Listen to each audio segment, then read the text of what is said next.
This is my first video, and I've decided to discuss today why I believe rigid partisan politics is a poison on our country. Um, and I think it has started with our news agencies. They went from actually giving news to only giving, or mostly giving, opinion pieces to the masses, and that opinion plays on people's emotions and is confirmation bias for the masses as well, and that's just like drugs.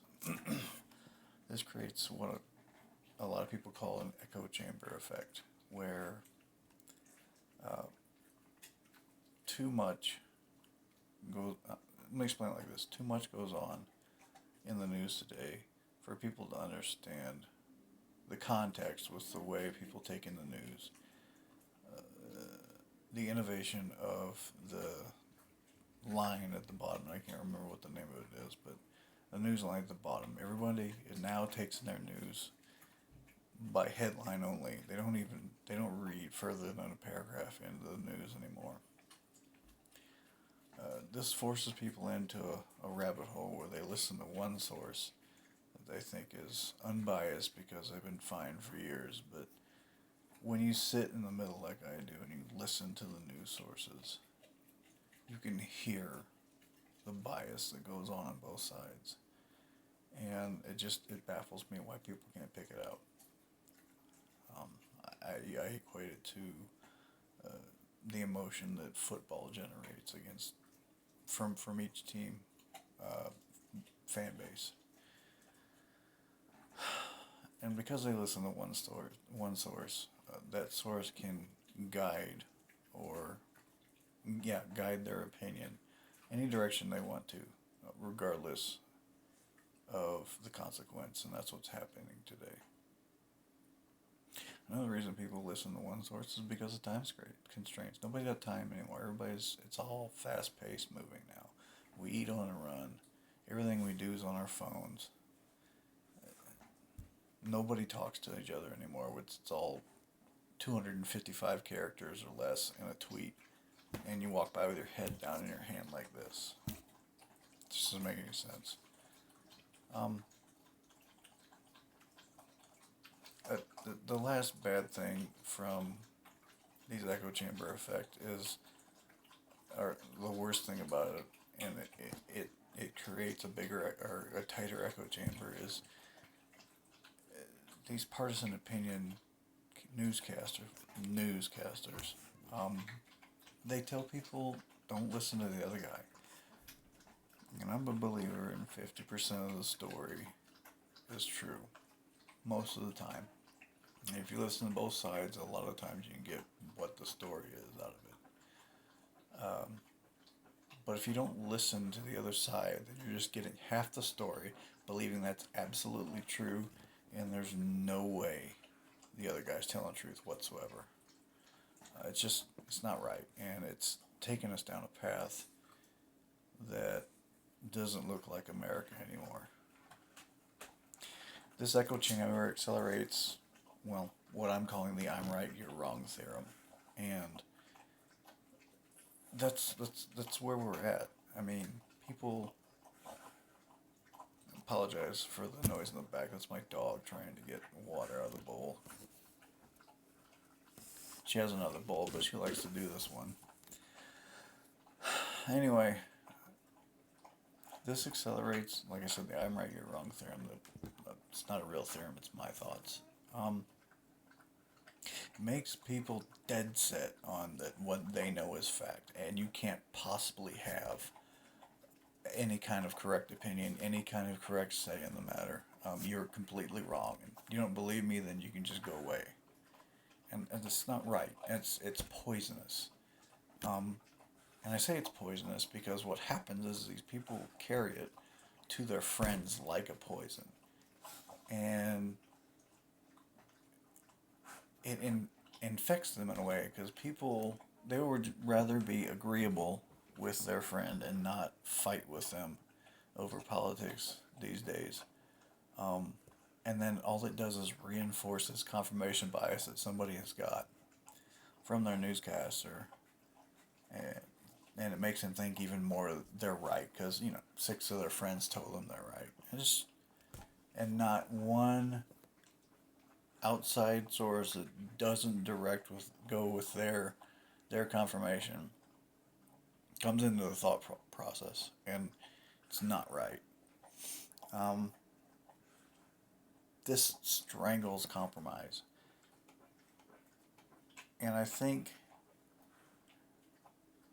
we've gotten worse when it comes to compromising across the board, whether it's personal, Congress, Senate, the executive branch with the legislative branch, all facets of our life. Nobody wants to compromise anymore. You see it very little in the news. It seems like fighting is what's good. You put that on the news today, who cares? It gets clicks, right? That's what life's supposed to be about. But no, that's not. Compromise is what I think is. I think compromise is the lifeblood of our democracy, and it. I don't know. Just look around, and you'll see what I'm talking about. If somebody has a political opinion, and you happen to have wrongthink, you get excised. I mean, it happens in Congress. Just look at some of the votes. As if a side has, so I mean, compromise with our country today. If you just look at the legislature, a lot of times it comes in the form of, as little as 4 votes on things that you would think would make it easy to be nonpartisan about. You'd think they'd want to get together to solve our border problem. Or,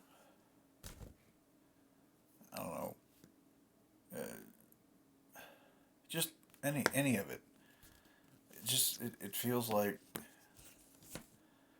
I don't know, that's a bigger mess than just not compromising. It's a bigger mess than what I'm talking about. So it's not just that, but a lot of times now, if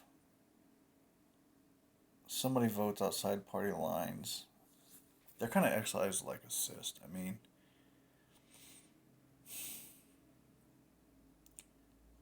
you can just look at the news when the few people that do vote non-biased end up